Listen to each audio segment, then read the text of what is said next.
shirkan oo taageero loogu muujinayay mas'uul u taagan kuraasta golaha shacabka ee Soomaaliya isla markaana lagu ayiday shirarka kala dhacay Gaarisa, Nairobi iyo Kismaayo ayaa waxa ka soo qayb galay qaybaha kala duwan ee beesha uu ka soo jeedo musharaxa xildoonka ah waxaana lagu qabtay xerada qaxootiga ee Xagardheer.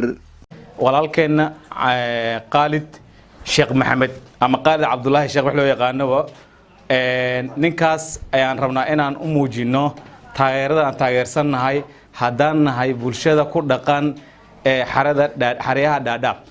intuu shirku socday ayay ka soo qaybgalayaashii muujiyeen taageerada ay u hayaan mas'uulka ay wataan waxayna fariin u direen maamul goboleedka Jubbaland iyo madaxdiisa. madaxweynaha Jubbaland Axmed Madoobe waxaanu sheegaynaa ninka beesha talamuga ay wadato oo ay doonayaan inuu kursigaas ugu mirsano waxa weeyo Korneel Khalid weey. Khalid Cabdullaahi Umar waa nin soo shaqeeyay maamulka Jubbaland kaasoo waxa uu qabtay ka qabtay hawlaha amniga ay banaanyaal yihiin cid walibana maanta ay og tahay.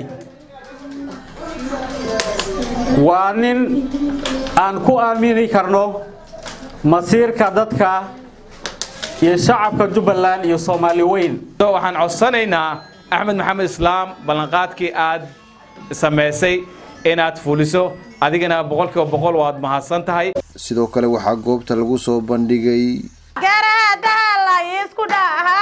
garabka suuro geesi weeya hare qaliin walin garashadheer gargooyo Khalid waayinay la doorada. gabagabadii kulanka waxaa laga soo saaray qodobadan oo saxaafadda loo akhriyay. talamuga ee xeryaha qaxootiga Dhaadhaab ku nool waxay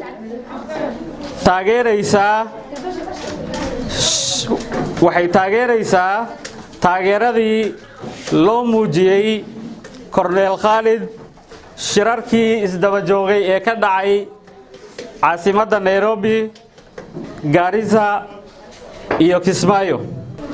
beesha waxay u soo xulatay Korneel Khalid Cabdullaahi Umar inuu yahay qofka ku matali doono